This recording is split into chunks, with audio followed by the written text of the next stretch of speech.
Hey everybody, welcome back to another lesson in the Alfred's Basic Adult Piano Course, Lesson Book Level 2. This video is Lesson 5. We're going to cover pages 12 and 13 in our book today. Tempo indications, review the key of F major, and we're going to do a couple things with the song Morning Has Broken.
All right, so once again, welcome back. So glad you're here. If you haven't subscribed to the channel, go ahead and hit that subscribe button now. Go ahead and hit that like button while you're at it. Why not? You know, at this point, if you're following, I hope you guys like these videos. I like them. I love making them for you. I love hearing the comments and the questions I get. It's just all good. I love it all. I appreciate you so much. And if you got an extra moment, stop on by the Patreon page, Piano Mountain over at Patreon. If you feel like leaving a donation, I would highly appreciate that, but you don't have to. You can just enjoy these lessons anyways. My gift to you, as long as you still watch the ads, so I can at least make a little bit of revenue doing these. But in the end, it is a lot of fun, and I just wish I had even more time, but I'm working on it. And I appreciate your patience. So, you just heard a moment ago a little performance video of Morning Has Broken, and as always, I'll have a separate link. So when you're working on this lesson, or if you want to go back, you don't have to access this video. You can go to just that separate video that has only me playing through Morning Has Broken. But unlike a lot of the other pieces that we've been doing up to now in these books, there was 3 variations of Morning Has Broken. Now, they're very similar, but you notice there was some differentiation in the left hand. Well, if you know your chords, that's pretty much all you need to know. That is going to be your foundation for doing that variety in your left hand. So that's what this lesson is about today. There's a lot of things going on. So it's going to be a pretty busy lesson. Some of this, though, we're going to go through pretty quickly, like tempo indications. So let's start there. Tempo indications at the top of 12. So at the beginning of most pieces of music, not all, you will see something at the very, well, I said beginning, but at the very beginning, usually above the treble clef, below the title of the piece, you'll see something that is in Italian. So a lot of our musical terms are Italian. And we've been doing a lot of those since the beginning. Dynamic specifically. Forte is Italian for loud. Mezzo piano, moderately soft. So these are all Italian words. So there at the top, tempo indications. So tempo, by the way, is an Italian word meaning rate of speed. So in most music, the tempo indications are given in Italian. Now you also might see something in music, I don't think we've seen it yet, but like quarter note equals 60. You might see that. And that basically says that the quarter note, the tempo, is that every quarter note is 60 beats per minute.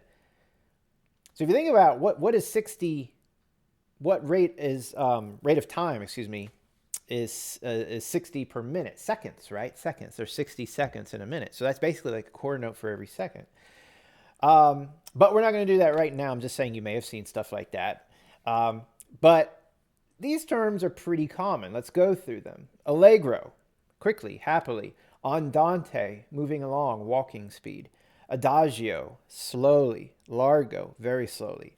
Moderato is moderately. So they didn't put them in like order of like fast to slow. They put moderately there at the end. Moderately, though, moderato would be probably between Andante and Allegro, I believe. I should know this, right? But Andante says walking speed. Now, Allegro to me always felt like kind of like running speed.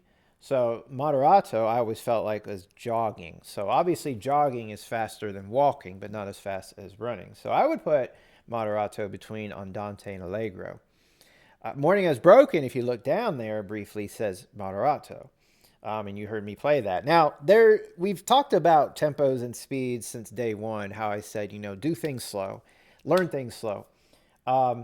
If you want on these lessons, you can play it slow and you can move on. And I have even sometimes said, now, if you want to perform it, or if you really love the piece and you want to get it up to speed, you can stick around with it and keep doing that. So usually speed is the last thing we do, especially if the piece is going fast.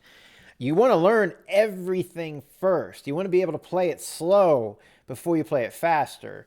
Now, there are instances, probably not today, and maybe not quite in the near future, but there are instances where pianists who are working on harder music may take different sections at different speeds, but they're very aware that they're doing that. They have no problem putting them all together. For beginners, I don't do that because I don't want people forming habits and then their piece is like this section's slow, that section's fast. And a lot of times with beginners, you don't always aware of that, so it takes a while before you become fully aware of speed and making sure everything is a steady tempo. But I digress. Moderato may be combined with the other words. So that's very interesting, and you will see that sometimes too. It says up there, allegro moderato, so moderately quick. I can't say I've seen it with like largo, moderato largo, like moderately slowly, very slowly. That wouldn't make sense. I've seen allegro moderato. That's pretty common. And there's other words here that they have not introduced. So there's other tempo markings you'll see eventually, but these are the basic ones. So we're going to focus on these probably for a while in this book. So you don't need to know anything outside of these. Now, the three that people tend to get confused are the ones that start with A. Adagio. I've heard people say, oh, that's fast, isn't it? Well, they were thinking of allegro, which is fast. Andante. Oh, that's slow. No, adagio's slow. Andante is like walking speed, just short of moderato. So definitely the three A's, don't get those confused. So if you don't speak Italian, and if Italian's brand new to you, like any other language, I could see these first three being easily confused. So I don't have like any shortcuts or any snappy little quick things that are, going to be extra useful. Little tricks or hints on how you can remember it. Simply just memorize it. I mean, allegro, I could say allego, like go quickly, happily. That doesn't make sense. I don't know. I'm really pushing it here. I would just simply memorize. Make flashcards. Allegro on one side, the other side of the flashcard, quickly, happily. Andante, moving along, adagio, slowly. And as we go through our lessons, I'll help you out with this too. Like all things, in time, it'll come. The flashcards are kind of like if you want to know it today, now, if you just really want to learn it. But, if you stick with these lessons, we'll keep reviewing it. Today is moderato, so you're in luck, because to me, moderato is like average speed. Most pieces of music I find are moderato. There's, certain pieces that are designed to be fast. There are certain pieces that are designed to be slow, but in my opinion, the average piece is just moderate speed. So that's today's piece, Morning Has Broken. Okay, so let's move on to review the key of F major. So F major is nothing new. We had this back in lesson 1. So the primary chords, notice we're not reviewing the scale, but I will say this about F major. Remember, F major has, in the key signature, 1 flat. So if you look in front of all those chords there in the middle of the page, you see the bass clef symbol. Right next to it, there's a flat sign. Now remember that 1 flat in the key signature is always, there's no exception, always a B flat. Okay? Unless no, there is no unless. It's always. Maybe in another part of the world, different instrument. Maybe. I don't know. But what we're doing, piano, always. So 1 flat, B flat, memorize it. And in the key of F, that is always true as well. So note in this lesson, and I'm looking around, there are no B naturals. So there are no Bs. Every B you play in the piano is going to be a B flat. You could go ahead and make a mental note of that now. And that's helpful. I find that to be very helpful. So you're thinking in the key of F, and part of doing that today is thinking B flat. All Bs are flat. Now the chords. Chords are in the bass clef, and only in the bass clef. And there's a reason for that. This whole piece today, Morning Has Broken, is all left-hand chords. The right hand's just melody. So we have our first chord in the key of F, which is the F chord. And it's just F, A, and C. I'm going to switch my piano sound there. F, A, and C too. Italian piano sounds better. I don't know if you can hear the difference, but funny enough, with the Italian language, the Italian piano is the one that sounds better. Okay, so F, A, and C. Then we have our B flat chord, also called our 4 chord. So those are Roman numerals below. You don't have to know this, but the reason for the Roman numerals is the 1 chord is built off an F, the first note in an F scale. The 4 chord is a B flat, 4th note in a B flat scale. 1, 2, 3, 4. Okay? Now the 4 chord's a B flat chord.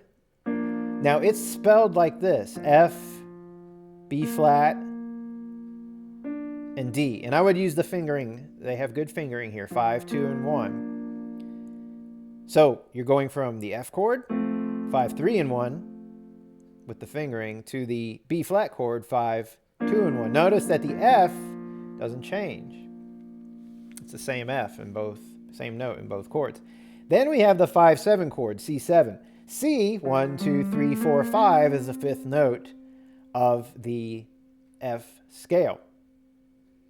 And why is it a 7? Well, here's a C chord, C, E, and G. C, if we're counting the notes of the chord, this is 1, 2, 3, 4, 5, 6, 7. And we said B's are flat, right? So there it is. There's a C7 chord. You can eliminate, there's a rule when you have a 7 chord, you can eliminate the 5th, which would be G. And then you can invert it to a different order of notes. So you could do E, B flat, and put the C up here, which is what they did. Now, everything I said is good to know. You don't have to know it yet. It's good to know, and one day, yes. But for today, you don't have to know it. So if you're like, whoa, what did he just say? Oh no, how am I going to play this? You're going to do it fine. You're going to be just fine. Here's what you need to know for today. This is an F chord. Really get that under your fingers. And this is the F chord you're going to play today. So we're talking about inversions and different positions. You're only going to play F, A, C in that order. No other order. The B flat chord, F, B flat, and D. And use this fingering. This fingering will help you memorize it better. It'll help you get from one chord to the next chord better. And then lastly, the C7, E, B flat, and C. 5, 2, and 1 is the fingering for that one as well. And then you come back to the F chord. So those are called block chords. Block chords, because you're playing all 3 notes of those chords at the same time.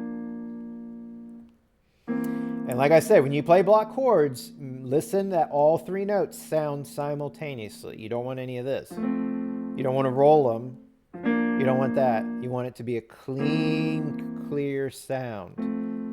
Review, make sure your wrist isn't down. Make sure your wrist isn't too high. Make sure your fingers aren't flat. Remember, curved fingers like you're holding a ball. Now we go over to broken chords. So remember at the beginning of the lesson, I said, as long as you know your chords, you're going to be outlining the left hand for this entire lesson. So these broken chords are the same outline. In other words, the F chord there, it's F followed by A and C. Okay, but if I play all those at the same time, I've got my block chord. The B flat is F followed by B flat and D. And again, if I play them all together, it's the block chord. It's the same as what we just did. So my point is, when you get these broken chords down, or you get the block chords down, you want to be able to be in a place where you can move from one broken chord to the next, as if you're approaching them as block chords. In other words, you're outlining with your fingering. So here's the broken chord F, F, and then A and C. Watch what happens when I go to broken chord B flat. My B flat and D were already here with my backwards. My second finger and thumb were already here on the B flat and D. Now look at the C7. See my second finger and thumb? They're already there. So you never want to do this. Here's your F chord. Now I'm going to go to B flat chord. Look what I do. I hit the F, great, but look at my third finger, or look at my second finger. My second finger is actually kind of there, isn't it, because of the fingering. But look at my thumb. I don't want to move it the last second. Now you can do that, but if you find yourself always waiting to the last second, for now, okay, you could get away with it. Being a great pianist, there's a lot of things about being a great pianist, but being a great pianist and playing very difficult music in the future, and being able to play it easily and play it well, is that you are learning to set yourself up in advance. You're not waiting to the last second. So when you get to harder and harder pieces and there's more going on, if you wait for the last second to make your moves, you may not be able to do it. You may not be able to make them all. So it's always taking advantage and trying to move ahead a little bit. So get in that habit while it's still easy enough. So here's the B flat chord, the C7. I'm not just going to move down to the E. Now my second finger is on the B flat, which is great because I just played a B flat chord. But remember that thumb. So here's the B flat, and watch what I do. I put everything in place. So you see my point I'm getting at? So it's not just playing the notes, it's actually being in the outline of those notes before you play them. Now, let's take it down to Morning Has Broken. So we already talked about the tempo's moderate. Obviously, we're going to start slow first. We said key of F major has 1 flat, B flat. There it is in the pink box. Now let's look at the outline. So we're just going to focus on these first 4 lines. So that is the bottom of page 12 and the 3 lines at the top of page 13. And that is the entire piece. There's 2 more examples we're going to get to in a little bit, which you heard earlier in that longer video that I played at the beginning of the lesson. But let's focus on this. The broken chords you just played are the broken chords, is the entire left hand for this piece. So let's look at that. The first measure, by the way, we're in 3/4, so there's 3 beats per measure. The first measure has a whole rest in the left hand. So you're resting for 3 beats. Notice my hand is already in the F chord position because in measure 2, that's what you're playing. It is the broken F chord. So F, A, and C. Next measure, F, B flat, D. Next measure, C7. So you don't want to be looking at notes. I know I was calling out the notes, but you don't want to be like this. F, A and C, F, B flat and D. That's not a bad thing, but it's even better. It's even better if you get to the point where you say F chord, B flat chord. So you see what I'm doing? C7. Memorize the chords, because my analogy for that is like when you speak to someone, you don't spell out your words, right? You don't say I, W-E-N-T, T-O-T-H-E, S-T-O-R-E. Do you even know what I just said? So you would actually say, I went to the store, right? So that's kind of my analogy. It's like, oh, okay, that's a lot easier. So everyone learns, when they learn their language, when you're learning, English, for example, when we're very young, we're learning all the letters first. You're learning all the notes first in piano. But you learn to put them into words. And then those words just become habit, to the point that it's like breaking it up is like, huh? That's weird. You kind of want to be that way with piano. I'm not going to say you don't want to forever forget how to spell. We don't forget how to spell, right? I can spell store. I can spell that word. But I'm often using the word store. I'm not always saying S-T-R-E. Same thing here. F chord. No one ever says, okay, play me F-A-C. Now play me B flat D-F. No.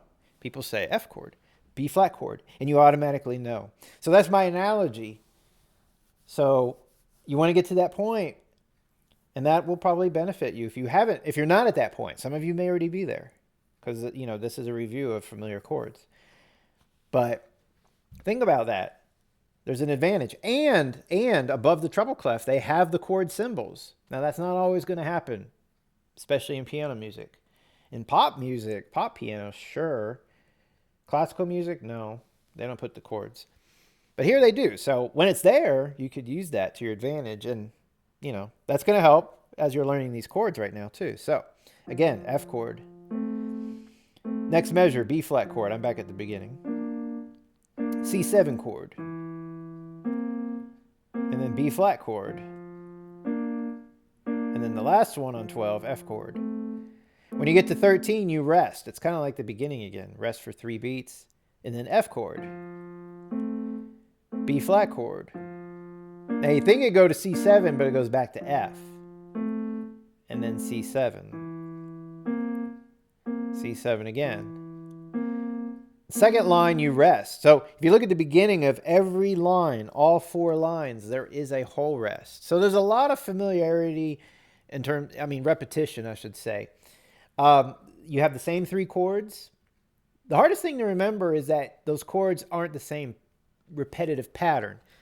Excuse me. So back at the bottom of 12, we had F chord, B flat chord, C7. But look at the top of 13. We have F chord, B flat chord back to F chord, and then C7. So it's not the same pattern.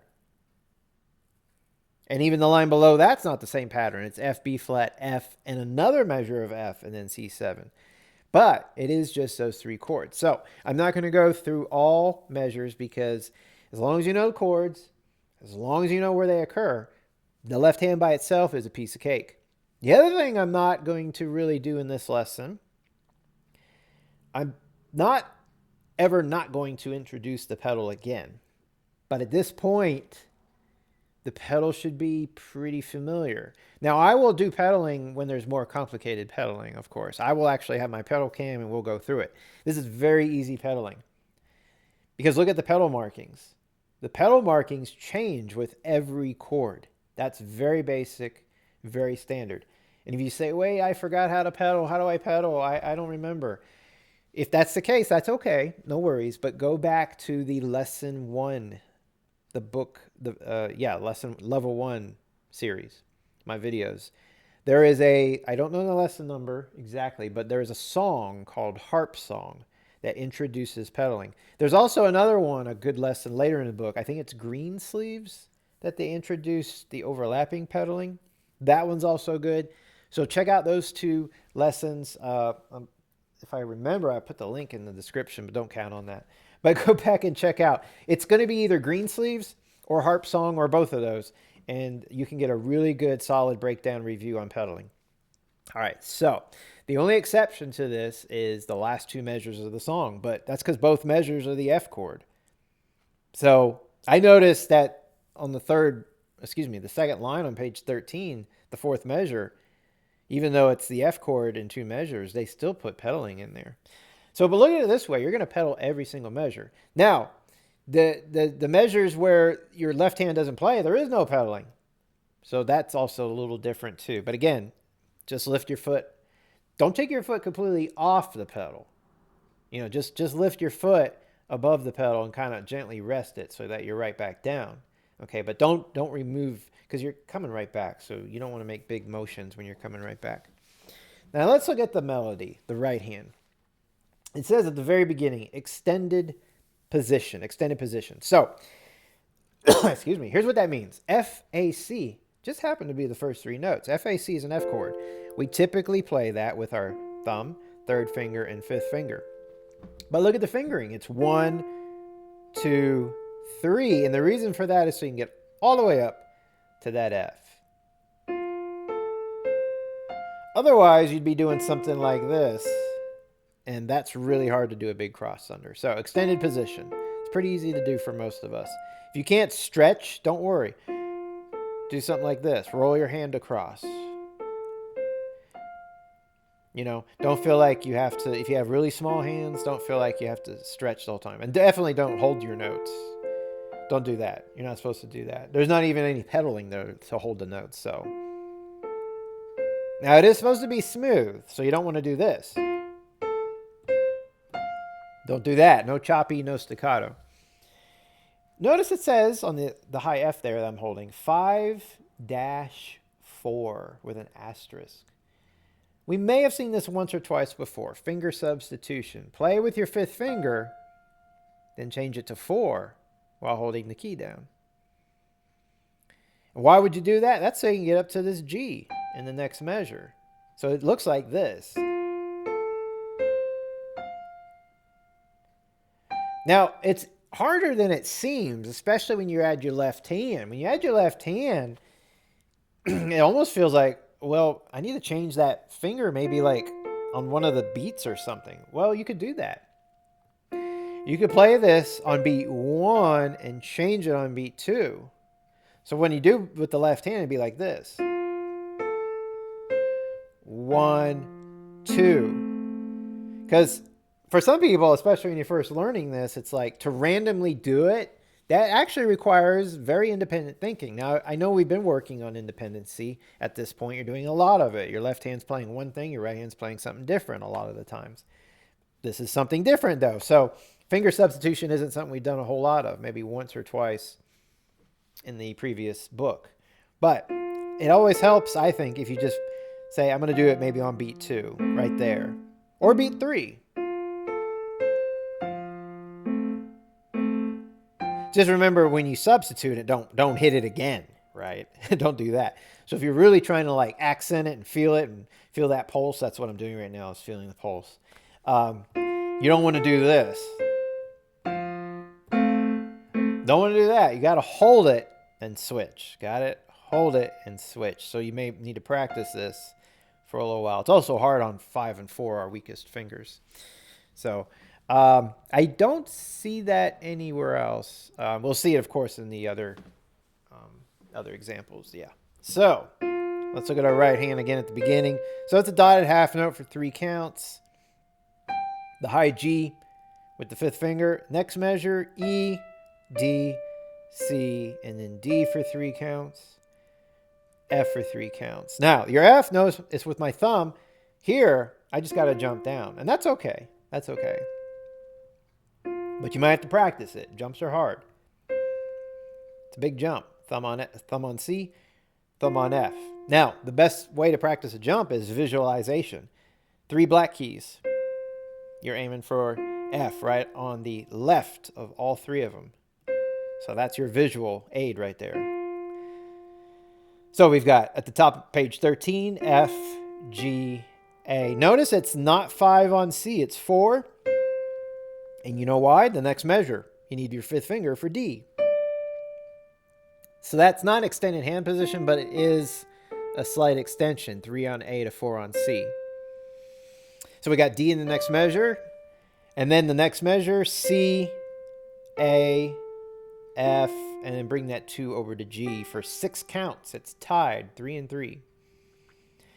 2 on G, you're going to take 2 in the next line and hop up to C. Again, visualization, you got 2 black keys, here's C. So you're aiming from, you're here, and you're aiming for those 2 black keys, and you're going to go to the white key on the left. So 2, skip down to A, back to 2 on C, and then 5 on the high F for 3 counts. Next measure, 3 on B. Now here you just have to pick up your hand and take your 5th finger to C, which is below the D. So you got 3 on D, and then 5 on C, 3 on A, 2 on G, thumb on F, and then back to G. So 2's on G, last line, take your 2 and go to A, G, A, 4 on C, 5 on B, and then slightly bring your 2 over to G, A, G, and then thumb on F, and you're going to have to lift the whole hand 1 and 5 to A and F, which is a 6, the interval of a 6. So it's a slightly bigger spread than the 5th that we're usually comfortable with. But that's basically it. So fingering is important. It's all marked appropriately, so follow that. Now the good news is some of these measures, when you put the hands together, some of these measures, the first measure of every line is right hand by itself. The other good news is when you have dotted half notes in the right hand, you get to hold that note while you're playing a busy left hand. Now, your left hand's always busy. This is another reason why, as much as you can have that left hand memorized, specifically the outlines of our 3 chords, it's going to give you freedom to focus more on the right hand. So when we put our hands together at the beginning, we're in the F position, but extended position in the right hand. So we talked about this. On beat 2, you can switch if you want. Whoops, I almost hit it again. Try that again. And you'll hit the pedal down at the same time here as well on beat 1. You can add that later, of course. So there's beat 2, beat 3. Next measure. So you might be thinking now, okay, I just need to get F and I just need to get G. True, but like I said, if you can outline that B flat chord, now some of you may do that and say, I still got time, I can get there. Okay, that's good, but keep in mind, you know exactly where you're going. You're going to a B flat chord. But this next measure is where it gets hard with both hands. These are the measures you probably need to highlight. Now, it's always the 4th measure of every line. This is the only measure, there's 4 of them, like I just said, where both hands are playing. They're both quarter notes, which is great. Now here you got E's. That's great, but it's 5 on E in the left hand, 3 on E in the right hand. And then B flat C in the left, D in the right, B flat C and C in the right. So you need to really practice this.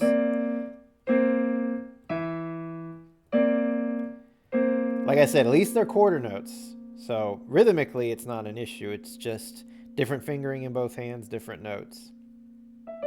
Next measure, the B flat chord. So now you're back to holding notes in the right hand. And then last measure. Now, keep your left hand right there because you're staying on the F chord. You're bringing that right hand down, the top of 13. Stretch. Remember the stretch. Don't go to 5. You're thinking about your left hand, you might want to go to 5. Go to 4. Excuse me. Go to 4 on that C.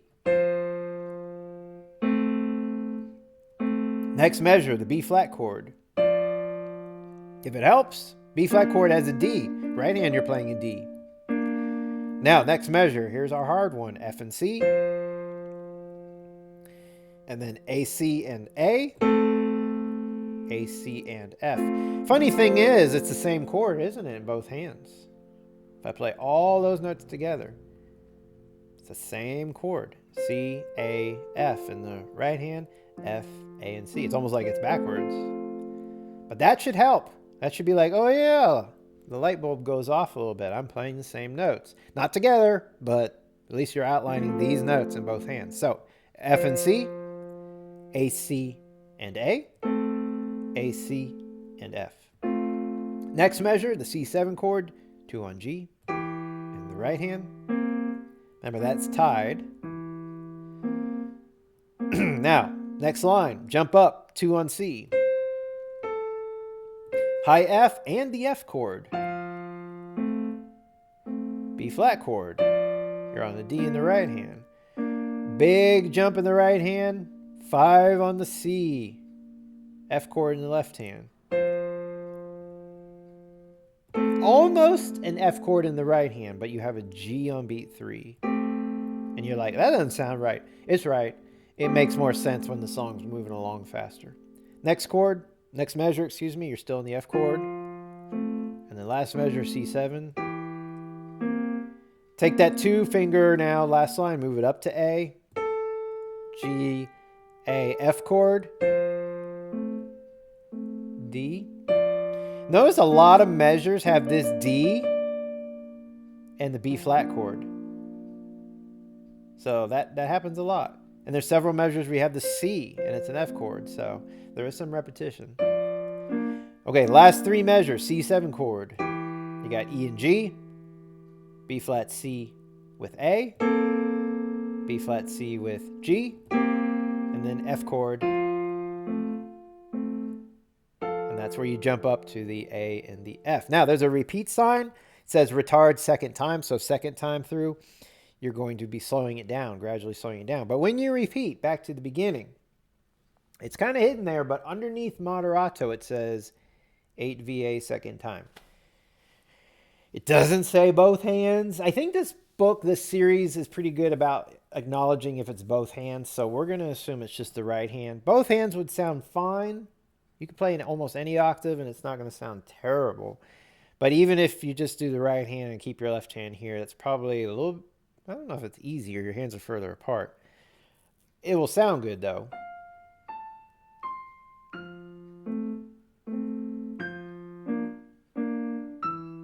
It's a little bit richer on a piano than a keyboard when you get up this high.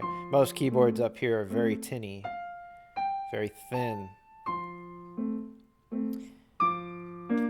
But you're playing the exact same thing in the right hand. Now, you can do both hands if you want. I'm not opposed to that. So here I am at the end of the song. You just bring both hands up. Totally up to you. But for variety's sake, you know, for variety's sake, when you repeat it, either one hand. If you did just one hand, it'd be the right hand, obviously. Don't bring the left hand down. That's kind of muddy. So that wouldn't work down there. But you can bring either the right hand up an octave or bring both hands up an octave. Now I want to move on. Well, I'm sorry. I do want to move on. Dynamics was the only other thing, but it's mezzo piano. So this lesson does not focus on dynamics that much. But here's what this lesson gets down to. I'm not going to spend a ton of time with this, but I want you to understand this concept and how chords help with this. It says, most popular sheet music, this is on page 13 in the middle. Most popular sheet music has chord symbols above the treble notes, just as you can see in Morning Has Broken. You may supply your own left-hand chords to such music using block chords or broken chords in various styles. It says optional. Play Morning Has Broken again. Optional means you don't have to do this. And it's true, you don't have to do this, but I'm explaining how this all works and why you'd want to do it in just a second. Play Morning Has Broken again using broken chords as shown in the following examples. The chords you use should be the same as those indicated by the chord symbols above the treble notes in the music above. All right, so this is how variety can play off even more. This is how you can have some more ideas. This is how, when you repeat the piece, you may do more than just actually going up an octave, but you could play in a different style. And this will translate to other pieces of music. So it's not just for this lesson. But what's going to make what I'm about to share with you the easiest is that, excuse me, I keep coughing. You understand chords and, specifically have those block chords sort of under your fingers. Now, this lesson could go on, for months if we wanted to really dig into this, but we're going to keep it pretty basic, keep it simple. We're going to just use these 3 chords. We're going to play only in the key of F. And we're going to use these 3 chords, the block chords that we played earlier, in these positions. I'm not going to do them in any other order. So in other words, I'm not going to do the B flat chord like that. I'm going to keep it F, B flat, and D. We're just going to keep it basic. Okay? So example 1, and you heard this earlier in the video I played. Look at the left hand. It is broken chords, but there's lots of broken chords in music. This is basically like waltz style, where you play the bottom note of the chord on beat 1 and then the top 2 notes on beats 2 and 3. What we've been working on, I would consider, is very waltzy. And some people would eventually bring out that bottom note, accent it maybe a little bit, and lighter. So you can get a really, really waltzy feel. Bad fingering.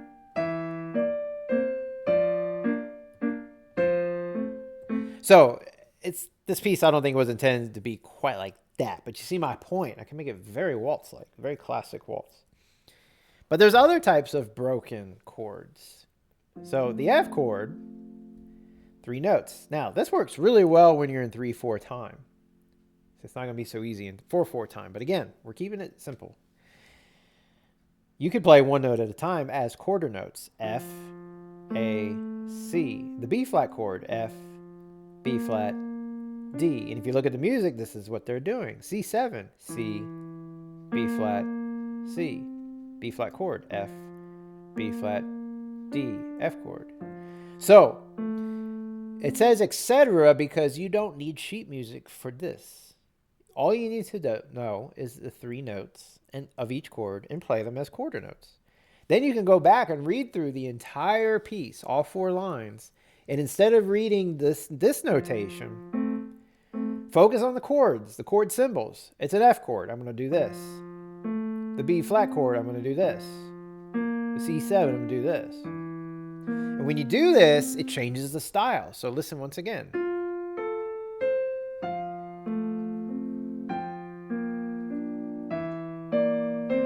Very pretty, right? Very smooth. As opposed to this, which gives it a little bit more bounce.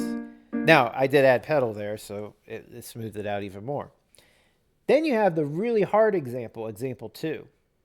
It's the same thing, but you're doing 1/8 notes. And this is the one people have a hard time with. I've worked with people on this. It is actually pretty hard. It's hard when you put the hands together. By itself, super easy.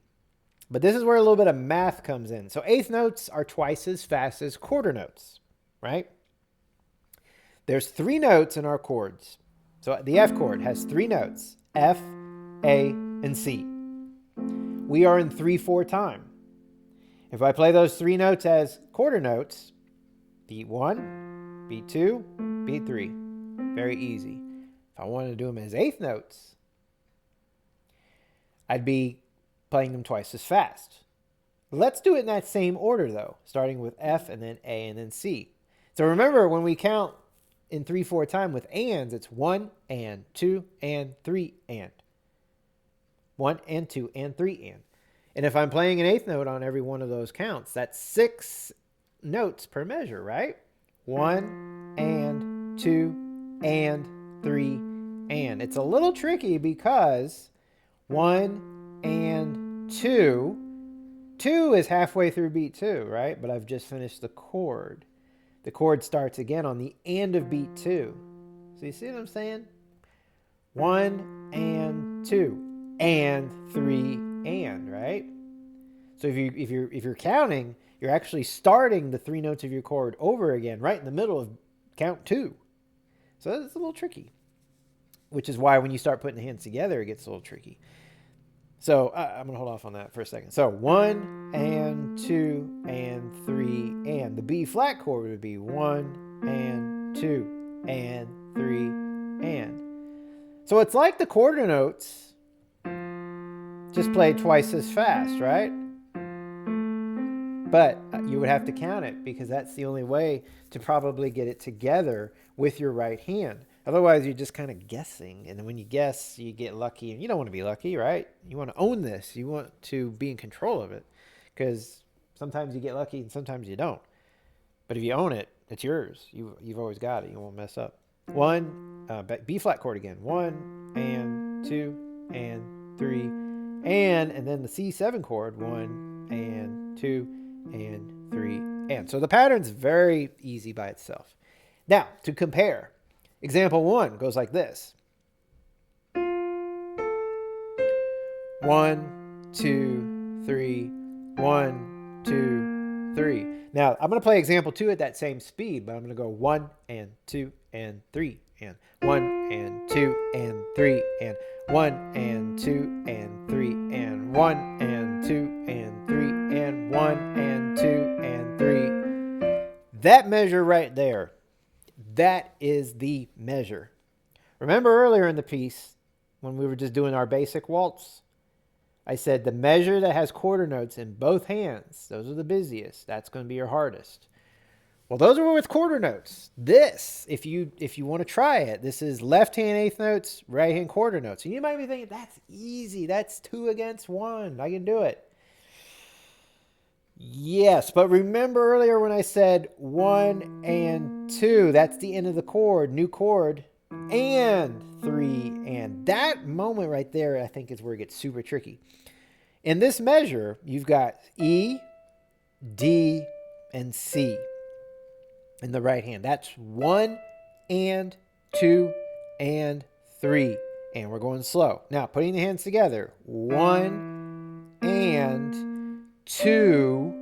Right here. 2. You start the chord again, but you still have to hold this.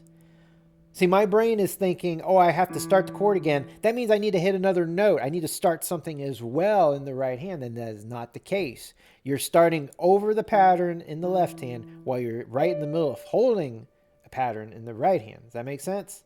So 1 and 2 and then 3 and. It's hard. There's a couple of ways you can do it. Number 1, make sure you're counting ands. Number 2, make sure you're going slow. Number 3, vertical reading. Remember, vertical reading, line everything up. Both hands, left hand. Both hands, left hand. Both hands, left hand. You can even practice backwards. I know that's bizarre. Backwards would be play the C, the very last note of the measure. Now play B flat and C, where the hands are together, and then the C. Back up again. Back up again. Back up another note. And then back up to the very beginning. When you work backwards, you strengthen the end of the measure, or the end of the section you're working backwards from, because you keep coming into that. Rather than starting at the beginning again and again, you're starting at the back again and again and again. So the end of this measure was harder, but if I did the backwards practice, it's getting more practice and it's becoming more familiar and easier. That would be your hardest challenge on this lesson, those measures. Now, remember it says etc., so not all of this is notated, but remember the pattern. So when you go to the top of page 13 on the fourth line, you have an F chord. Remember, F, A, C. Here's your eighth note pattern. 1 and 2 and 3 and. Your right hand is on C, A, F, an F chord. So this one's a little bit easier because at least you have these notes. 1 and 2 and 3 and. Now put it together. 1 and 2 and 3 and. Got it? So it's that same principle for the fourth line on the fourth measure on the next two lines as well. Checking my time here. We're almost going an hour. So it's optional. Like I said, it's a lot of fun because you can do things like this. You can play the piece as written. And when I repeat, so I'm going to play the last three measures. I'm going back to the main piece, the waltz piece. I'll call it that. Last three measures. And I'm going to repeat. Now, when I repeat, I'm going to go up here, but watch what I do. I'm playing the quarter notes in my left hand and making it smoother. See, so that's really cool because now when I repeat, I'm not just doing an octave higher in one hand, but I'm also changing my style. Now the piece has become a lot more interesting, and I haven't really had to do a whole lot more. I mean, yeah, you have to learn this idea, but it's like I'm not learning like 2 more pages of music, right? I'm understanding the chords. I'm understanding this pattern of now quarter notes.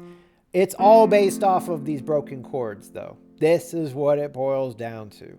This fingering, these broken chords, knowing the outline, and knowing how to move from one to the next. That is at the foundation of this entire idea of doing these different patterns. Now, if you really want to be bold, when you repeat, you can do this.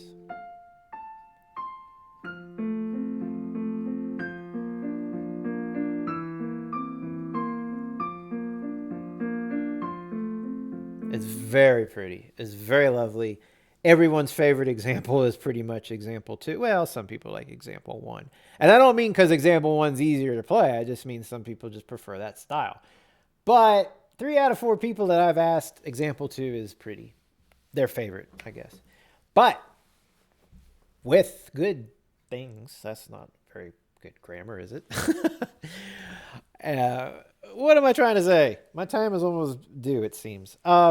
Anyways, if you want something that sounds really nice, very pleasant, impactful, usually requires a little bit more work. So, been saying that since pretty much day 1. So, naturally, example 2 is harder. People like it more, so it just goes hand in hand. But example 1 is very, very pleasant as well. Not nearly as hard to work. So example 1 might be your middle ground where you actually are learning something new, doing something pretty, and people enjoy it. Okay, so if you're confused at all, here's a quick review. Tempo indications don't really have a whole lot of what we just talked about. You know your tempo indications. Memorize them if you can. I will still go over them when we see them in our music moving forward in every lesson. So if you don't memorize that today, that's not the end of the world.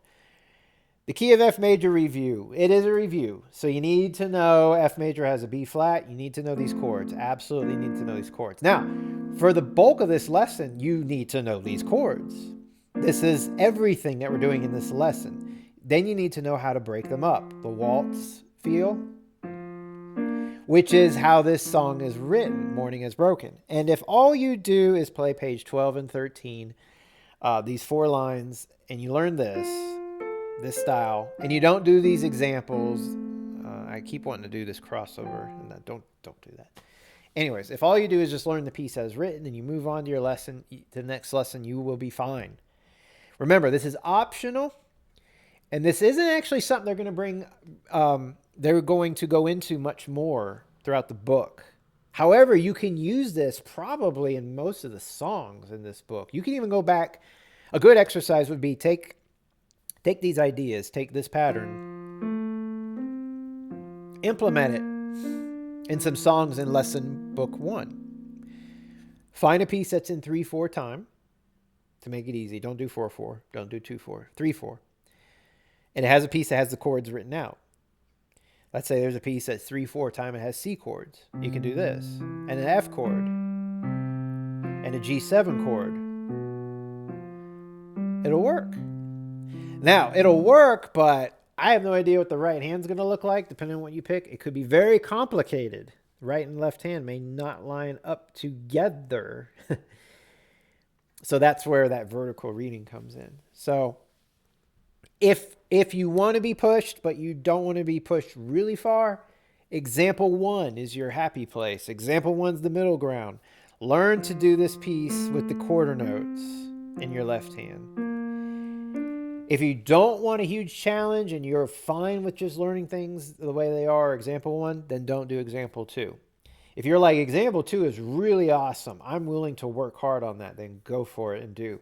But example 2, I promise you, is a test in coordination. This concept is super easy. All I'm doing is playing the left hand twice as fast as the quarter notes in example 1. But it all changes. That all changes when you put it together in these measures. That's going to take time and patience. It can be done.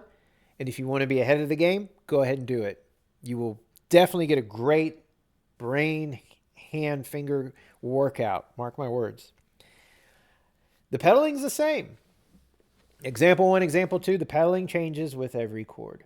So again, if you're asking, but where's the rest of the music for example 1, example 2? You're going to play exactly what you learned already on pages 12 and 13 in the right hand. The only thing you're doing different in the left hand is you're switching out for this quarter note pattern or these eighth notes patterns. And you do that by reading which chord you're on. So when you're on the F chord, which again, remember it says F, back on page 12, F above the treble clef on the measure, second measure, B flat above the third measure, those are your chords, okay? If you got any questions, let me know in the comments, be happy to answer them. Thank you guys. I hope this lesson has been very helpful for you. Appreciate your time. Remember to subscribe. Remember to like. And if you can, check me out on Patreon. Small donations, appreciated. Love it.